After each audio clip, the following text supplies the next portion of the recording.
Hi, I'm Annalie Master. Welcome to my Common Sense Living podcast. I'm going to add common sense and value to your life, so get a pen and paper because you're going to want to take some notes. Today, we have a special guest, Dr. Kimberly Hubenette. She's a dentist and an author, and I met her through a mutual friend. I thought you all may enjoy her story because I certainly had. And we'll learn a little bit about dentistry and a little bit about her author. So, Dr. Kimberly, welcome. How are you today? Thank you so much, Anne, for inviting me to your podcast. Yeah, glad to have you. Would you like to talk about your book first? Sure. Well, so as you said, I am an author and a dentist. I've been a dentist for over 30 years. And basically, I decided to write a book because I am a widow. And 3 years ago, my husband passed away and I wanted to memorialize him somehow. And so what happened was I had the dilemma of whether I was going to write a fiction novel or a nonfiction novel. And I decided because the background history is that I have been in Sonoma County for a while, and you know that they've had fires and hurricanes and all these kind of disasters. My husband was really a disaster relief person. All these years he's been in Sonoma Search and Rescue. He's been working with FEMA and so forth. And I really wanted to memorialize him because he had a very nice story. And in the realm of talking to my patients, you know, everybody had some stories about their fire damage and so forth. And so I decided to write a book that I could look at the characters and basically give the characters some backgrounds of everything that we talked about so that he could be in the character as well as some of the other stories that I had in the background. I think we had talked earlier that your husband had something wrong with his lungs.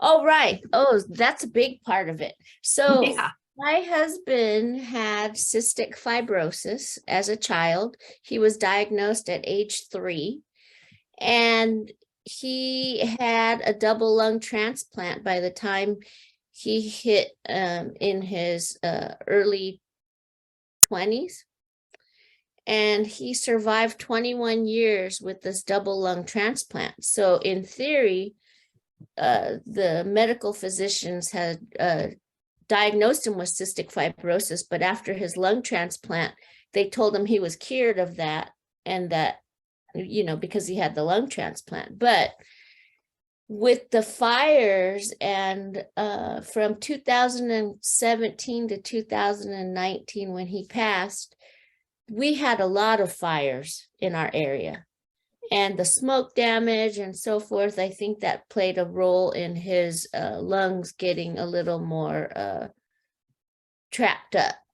Right. And at the end of it all, he ended up not being able to go outside without his oxygen tank. And well, you don't want to go near a fire with that. Well, no, but the thing of it was he had a life with Sonoma Search and Rescue. You know, even during the fires, we were evacuated, and he wanted to go help his team find the people, the missing people and so forth. And the cloud cover, the smoke, and all the stuff was so bad that his parents wanted us to go to Bodega Bay, where it was, you know, by the beach, so that he could breathe better air. But no, he didn't want to do that. He wanted to be close to home. We had a camper at that point. We had an RV, and we camped out at the VA for 2 weeks. And he volunteered and I volunteered because I'm a dentist. I decided to go and help, you know, inside of the VA when people were coming in and sheltering. And if someone was sick or hurt or something, then we would help with our services. Right. We were out there Right. anyway. And so they were glad that I was out in the parking lot. Yeah. Yeah. Yeah. So anyway, my book, I decided that I was going to write this book as a, not real, based on a true type of a Mm-hmm. story. Okay. And so it's about a lady that loses her husband in the wildfires, and she goes out into the wilderness and learns to survive on her own. Wow. She finds like stories and letters from her husband, and she, makes a life out of it, and she survives out in the wilderness. So it has some good story and background behind it, as well as in the back of the book, I've created a lot of emergency lists from us, from Mark's background as well as mine. And it's a list of how to make a bug out bag, how to take care of your pets during the emergency, what to pack for everybody, what to do to survive. And I think that adds some value to the book as well, because it's not only a novel, but it also has some truth in the background. Right. So here's my book. Helpful things. It's called Grid, and it's been out since March of 2020. Of 2022? Yes. Yeah, good for you. Congratulations. Thank you. I just completed mine this December, I guess, the 31st, and I'm just going through tweaking the last things, and mine should publish in 2023. So I'm so excited about that. Mine's going to be on spiritual experiences that I've had in my life.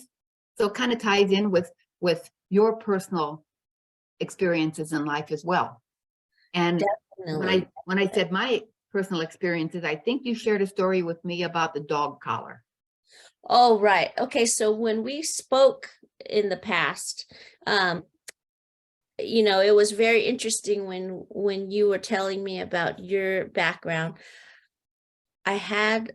Since Mark passed away, I memorialize him every day. I talk to his picture. I have his picture out, and I am Chinese descent. However, I was born and raised in the United States, and there are some traditions that my grandmother used to do and that I kind of keep doing. So like on somebody's birthday, we eat their favorite food, or, we burn incense and so forth. And we put out their food to help, maybe they'll eat it. That's what they think. The past. Yeah. So, but anyway, so I have his big picture strategically placed like right on my wall, so that when I watch TV, he's watching TV with me. Oh, how sweet. So when it's his birthday, I put out a piece of pizza because that's his favorite meal. That was his favorite meal, or, things like that. Yeah. And so one time, well, there's been several times where I know that he's still around and he's with me and he's watching over me somehow. I don't know how, but I know that it is true, because there was one particular time that I wanted to share, and that you mentioned earlier. One night I walked my dog, and I always put a collar on her. She doesn't go around the house without the collar. I always put a leash on her and we go walking.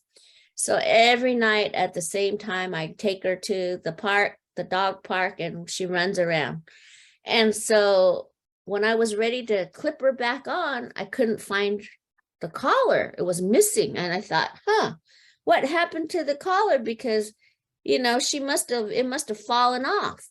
So it was dark. I didn't really have too much of a flashlight. I just had my telephone light, and I kept looking around thinking, oh my gosh, where did it go? Where did it go? So finally I took her home. As we were walking home, I kept looking on the ground, looking back and forth. dropped her off, couldn't find it, walked back with my head like on the sidewalk looking for the collar. I went back and forth at least 2 or 3 times.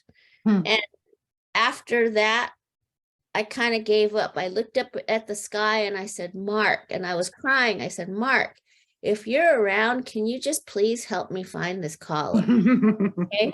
Not thinking that anything would happen. Well, so I walk back home, open the door, and I walk into the living room, and guess what was on my ottoman? Laying straight out flat was the collar. Placed there. Yeah. Yeah, it was just laying there. Wow. And I, for 100% know that it was around her neck, because how could I walk with her without a collar on? Exactly. You'd have known that when you left to hook it up. How could you? No. And you would have looked for the collar before. So yeah. Right. And some people said, oh, Kim, when I told them the story, they said, Kim, what if it's the devil? Just don't let him in. And I said, okay, well, whatever. I just wanted to tell you what happened.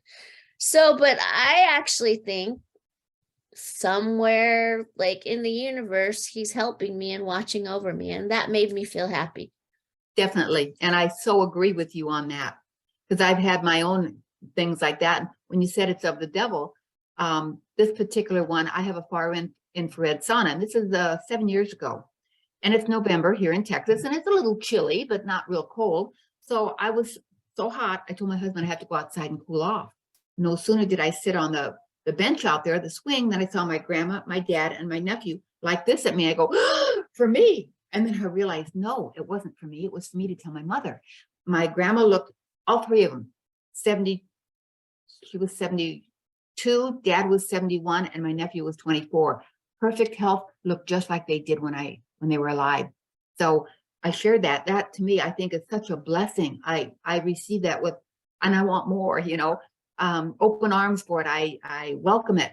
And I share that with somebody and they'll say, oh, Ann, that's the devil. I said, oh, no, it's not. For one thing, I know I'm protected by God. The devil can't touch me. God wouldn't let the devil show me those things. And my family is definitely not anything to do with the devil. So I think when I encounter somebody who can share the same kind of stories, I just feel it's just awesome. And I'm so honored that you are sharing that story on my podcast. That's what my podcast is about, to share the stories, to have people wake up to the truth about things that are going on and accept all the blessings that we've got. So, and we should be aware, aware, open and aware, because if we're open and aware, then we see more things around us that are special. Definitely. Right? Yeah. So if you close the door, you can't see in the other room. Yeah. Yeah. And my husband, he was a survivalist. He really did lead an exceptional life.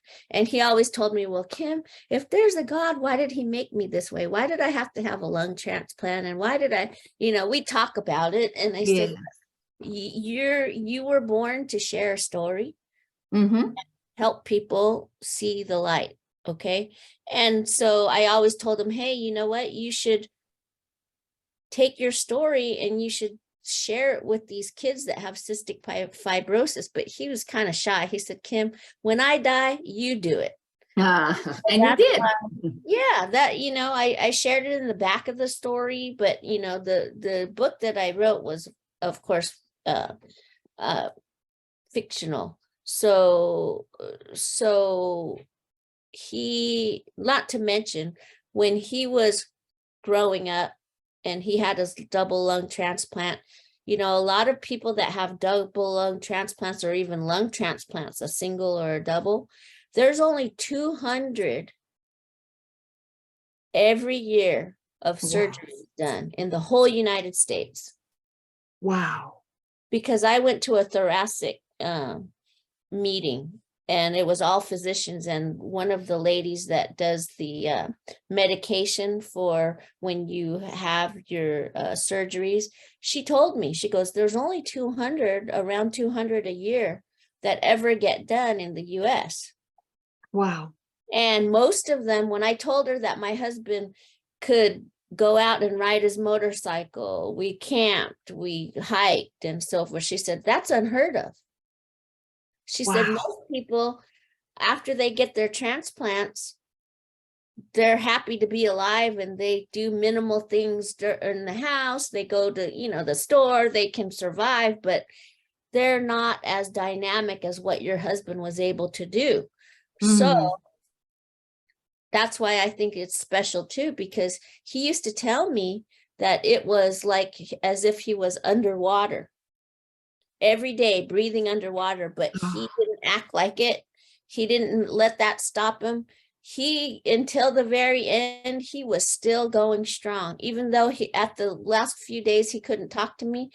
He just would not go. He wanted to, but he wouldn't, he couldn't let go. Wow. He was a strong guy. Yeah. Yeah. Yeah. He helped you to write that book. Yep. And the other part of it is that while he was alive, I wanted to do everything I could to learn about anti-aging things. Okay.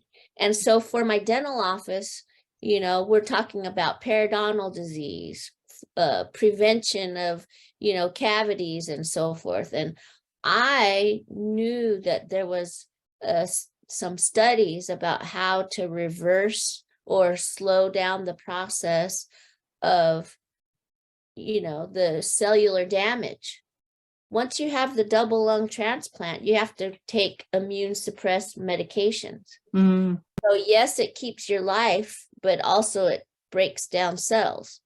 There has to be a happy medium of how to survive with those medications, right? So I was on a mission to find ways to slow down that process, but be able to keep his lungs from, getting diminished as well.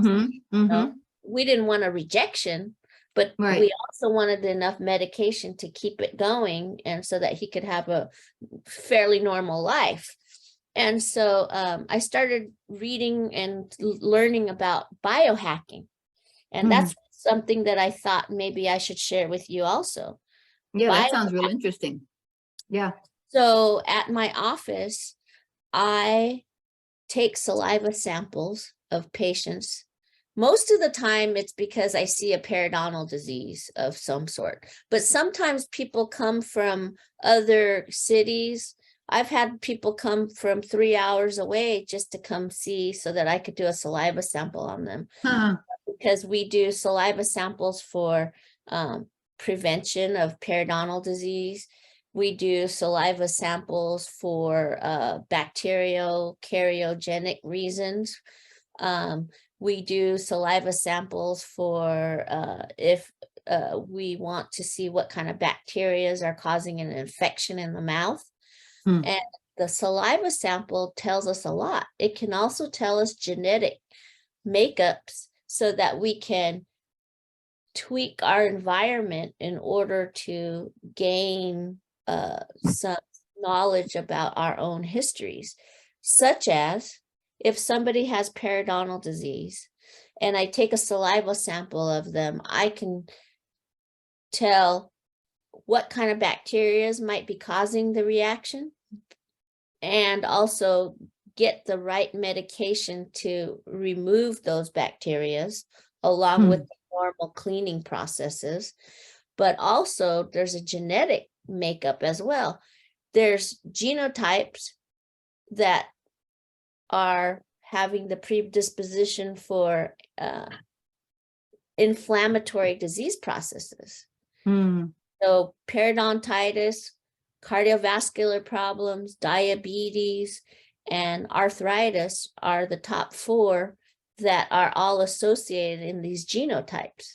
Okay, so if you have an interleukin 6, they call it, then that's like one of the markers that are associated with all of those different ones. And if somebody has the genotype for that, I can tell them, hey, you have the predisposition for this. You better start like helping yourself out so that now we know what your genotype is. Now you can help prevent maybe or more cleanings, you know, you do things to help yourself, and they're Right. all associated. It's really Mhm. interesting. So like there's different bioactivators and, you know, things in our body. If our cells are working properly, we can make and utilize what we have in our body already. Like let's say we take a lot of in United States, we take a lot of supplements, okay? Yeah. But with calcium in particular, did you know that I learned that if our body is functioning properly, we have enough calcium in our bones and our body to keep reuptaking, and Hmm. that we really don't need to have calcium supplements if our body is functioning properly. And we have to feed it properly to have it to function properly. That's right. And so there are different kinds of vitamins and nutrients, as well as activated supplements that I've been studying and researching.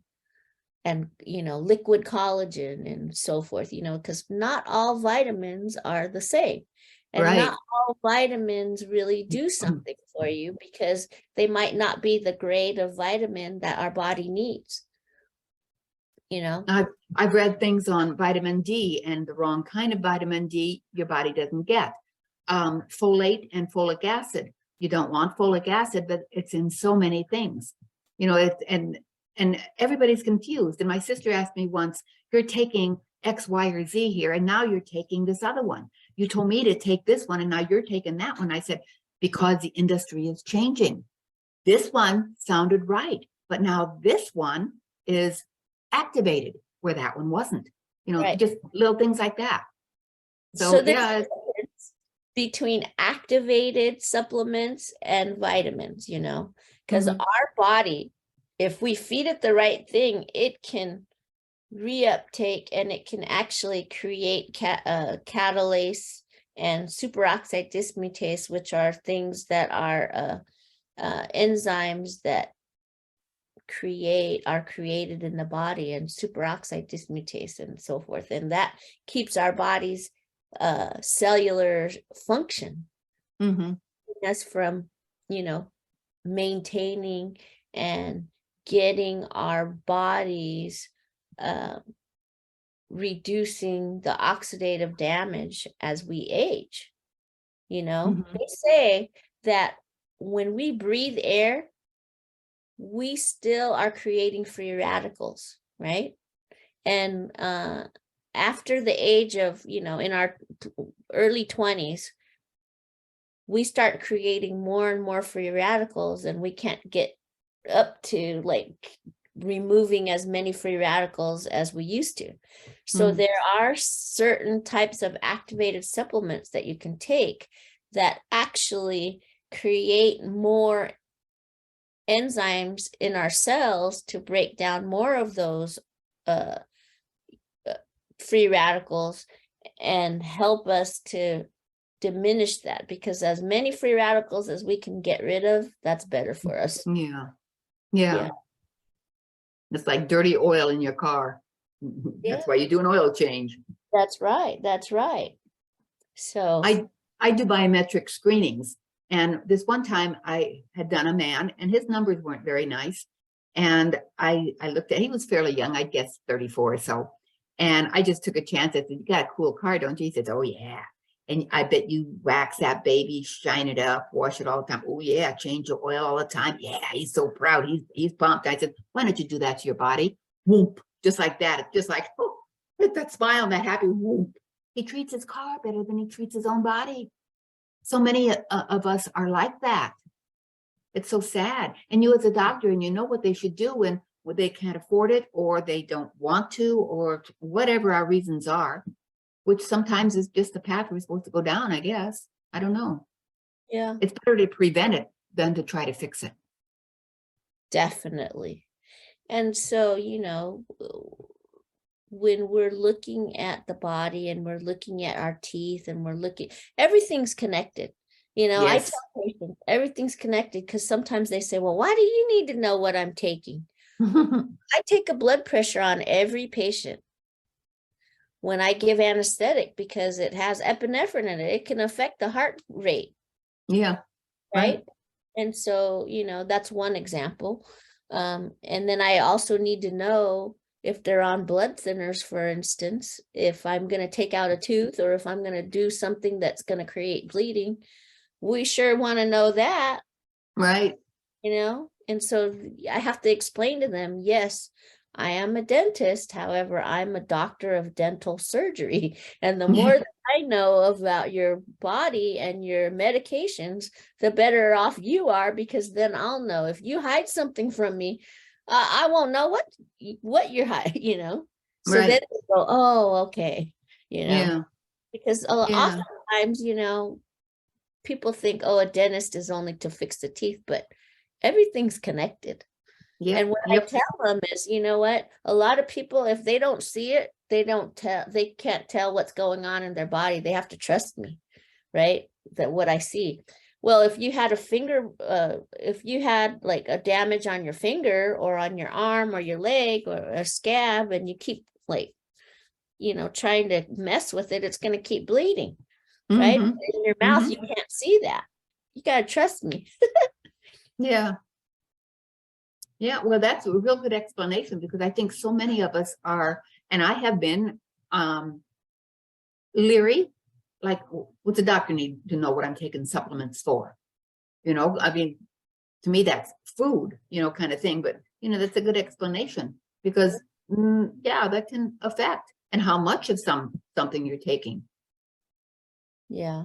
Yeah. And nowadays, with baby boomers, there's a lot of baby boomers around, right? They say that over how many percentage of our population is over 65 now, right? Yeah.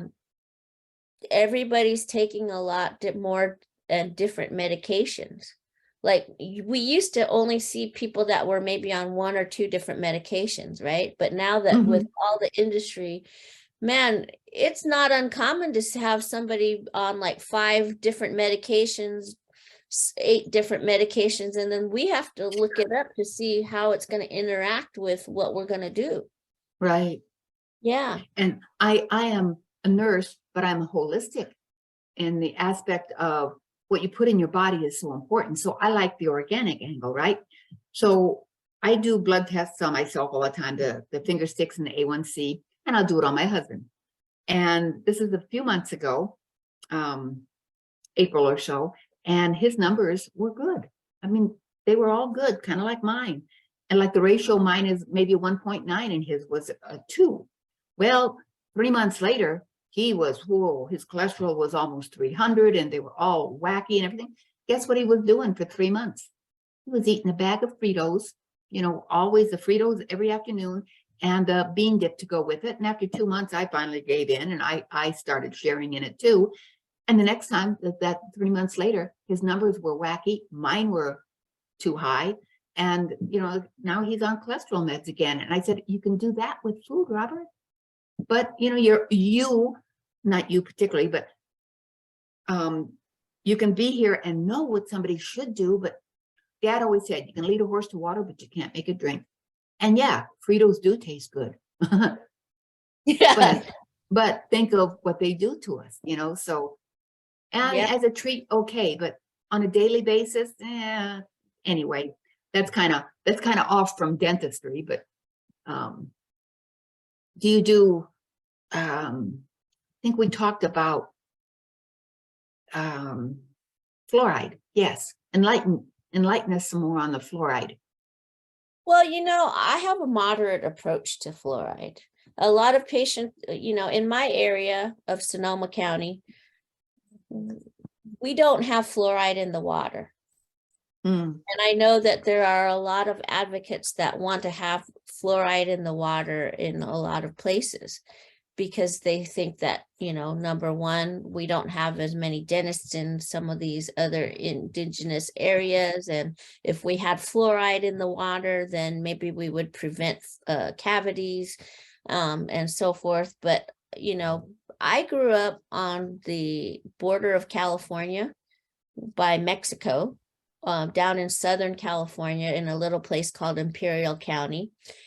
And I saw the devastation of too much fluoride in the water, because in Mexico, they had a lot of fluoride in their water, and people would come in with black teeth. And they Ooh. were strong, but and no cavity, because it was a modeled type of what too much fluoride could do to a body. It at a point, it makes the teeth mottled looking, like brownish and whitish and so forth, and it makes it kind of, it strengthens it, but then it also discolorizes it if it's too much fluoride. Okay, and so to make a long story short, I believe in a little bit of fluoride, and that if the dentist is the one to administer it, then okay. But if you have fluoride in your water already, you don't want more fluoride, right? Right. You're drinking the fluoridated water out of these wells. You don't know how much fluoride you're getting unless you go get a test of your water, right? Right. So in my estimation, well, my dad was a dentist, and he would give us fluoride treatments, and we would not drink the water out of, any wells or whatever. We would drink bottled water. As a result, with the right amount of fluoride, I've never had a cavity. Wow. Okay. And so what they say is, if you have, like I said, if you have too much fluoride, it can do damage and cause your bones to be more brittle and darkened and so forth. And if you don't have any fluoride, well, then maybe your bones would be kind of weak. Your teeth might be weak. There's a happy medium. Okay. And even with the fluoride that they give to babies, like if you do like the little fluoride drops, that's why they say on the back of the bottle how old the age of the baby, and then how many drops. I kind of even split it even more in half than that. I just go every other day, do one drop or something instead of right. A little is better than too much. Just while the teeth are growing, forming, right? Yeah. And then, as we age, I also do fluoride treatments on myself once a year so that I can replenish, because what the fluoride ion is, how it reacts and works on a tooth is that the enamel that a tooth is made out of has hydrogens and sodium, the crystals of the of the enamel. And when one of the hydrogen atoms comes loose out of your enamel, let's say, fluoride atom is almost the same size as hydrogen. So that's why it can close up a tubule and block. So that's then bacteria doesn't get in. Yeah, that's kind of like the physical reason why the fluoride ion works for a tooth. Well, that's certainly, your information has certainly helped me to understand it better, because I've been pretty much anti-fluoride.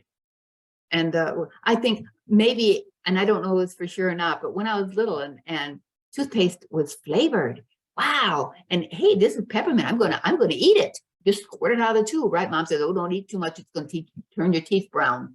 So that might have been what she was talking about. Probably. You didn't even know it. Yeah. And then they say the amount of, the tubes of toothpaste.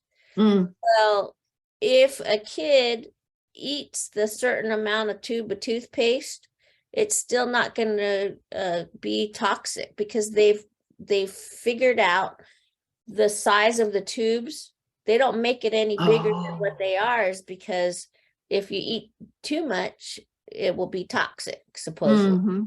So when I called the CDC and I asked them about the size, what if, somebody ate the whole tube, or a kid, they said, oh, don't worry, it's not enough to cause death to a child if they only have one tube, Right. But if every day they did it. Yeah, you don't want to do it on a daily basis, but that happened to one of my patients one time. So I had to call and see what the heck should I take them to the emergency room? Should we send them right away, but they said, no, the packaging is not enough. I said, Huh. okay.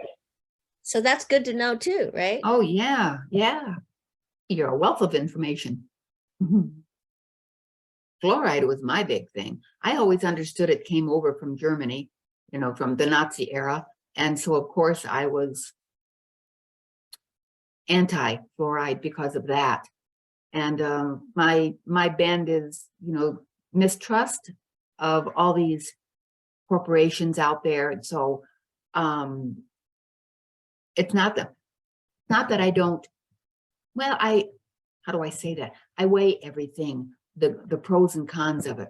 So your explanation of fluoride makes me say, okay, I go to the dentist next month. I'll let him put fluoride on, because I told him before, I said, don't you even mention fluoride to me, but now I can say, oh, okay, I talked to another dentist and I'm going to believe her. So Yeah. Um, yeah.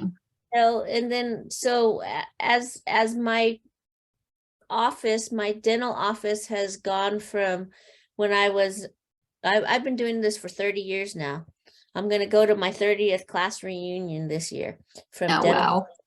And, in the beginning, you learn everything by the book, Yeah. right? Then that's what you fall upon. And then if you have mentors, then the mentors, guide you to, where you want to go. And so I've always been a lifelong learner. Mm. My approach and my philosophy is constant and never ending improvement. Can I?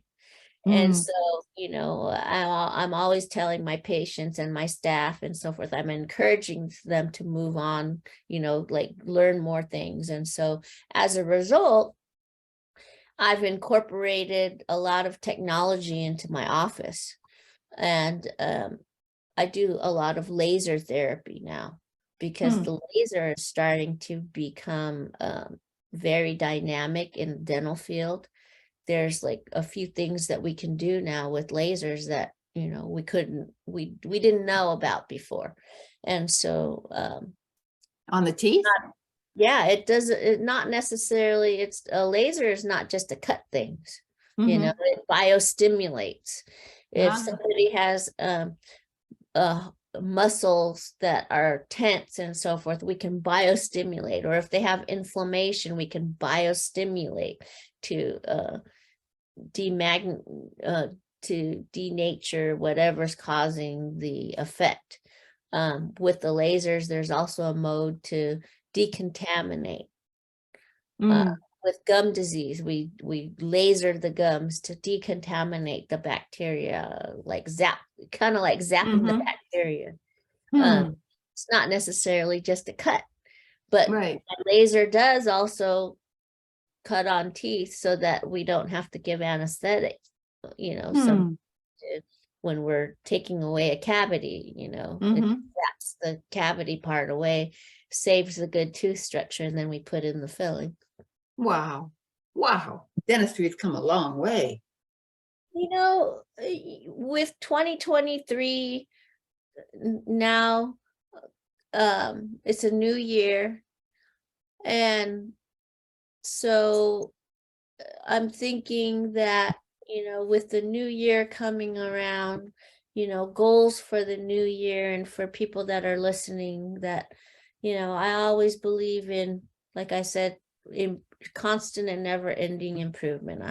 There's goals in my life that I'm trying to like look into more things for dentistry, of course.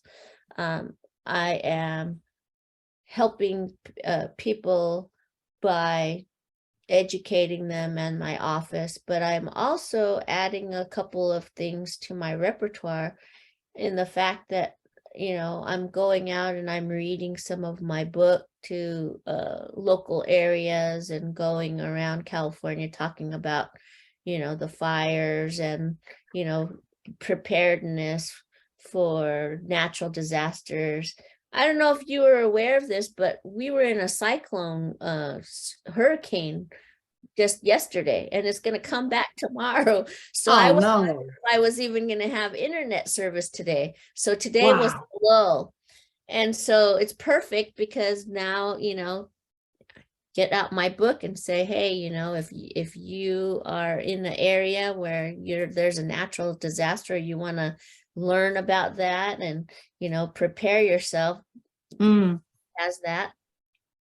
And then I'm also going and doing some speaking engagements. Oh, good for you. It's about, my book, number one, being out in the wilderness, hiking and doing hiking tours and being out in the wilderness and learning about being a balance of nature, how to live off the land. And I also do some training about my biohacking, I call it. Learning about biohacking, learning about, how to prevent things before they happen. And I think, as life goes on, it's all about a balance of life. And if we have things that we can look forward to, goals or look forward to in the future, then it keeps us busy and it keeps us going and it keeps us alive. Yeah, gives us a reason. It was And then alive. And we touch so many hearts with what we can share. Yeah. I'm learning the older I get, because I'm one of those baby boomers, and the older I get, the more I realize it's, all these years I was just gathering all the information that now I can share. And like I have my Common Sense Living podcast, okay, because I have a lot of common sense that a lot of people don't know. A lot of people, they don't even mow their yards, and nowadays they use a battery operated one.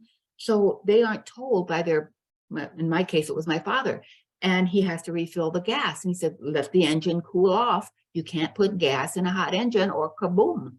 That's common sense. But if you haven't been taught, you don't know it. You're used to liquid water, pour it in, whatever, and poof, so just little things like that. So I like being older. I don't say old anymore because I'm aging younger. Yeah. Because I want to live. I plan on living to 125, and I got to keep tweaking myself so that I make it that long. And if I can share stories through somebody like you and help others to get on the bandwagon of being happier and healthier, I did my job. So. Yeah. Okay, so if you have anything else, now's the time to say it, because I think it's about time we'll close off.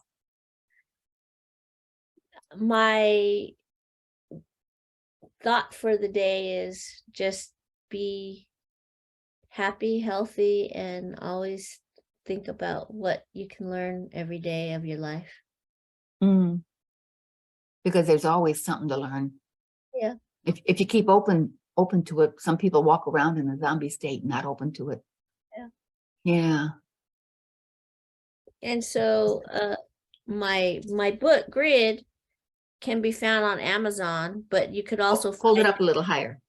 You can also find it on Barnes and Noble, Walmart. I saw it on Walmart website, Amazon, Barnes and Noble, and if you go to your local bookstore, you can ask them to order it for you. They order it for you as well. Cool. Yeah, that's real good. Thank you for sharing your story. I hope everybody enjoyed it as much as I did. Yeah. I can be found at my website is drkimberlyhubenette.com. And if you have any questions, you can answer. I can answer. You can send me an email and I'll answer you back. I can be found also on Instagram and also Facebook, Dr. Kimberly Hubenette, author. So thank you, Dr. Kimberly, for sharing your information. And thank you to everybody who joined in. And I hope you enjoyed it as much as I did. And that you learned something new, and please share it with those that you know. And don't forget, we'll be back again soon with another Common Sense Living podcast. So in the meantime, toodaloo. thank you for tuning in to my Common Sense Living podcast today. I hope you enjoyed it, and I'm sure you learned something new. Please leave a kind review and share this episode with a friend. And be sure to subscribe yourself. You'll find me on iTunes, Spotify, and other platforms. And don't forget, we'll be here again next week with another insightful episode of Common Sense Living. I can hardly wait.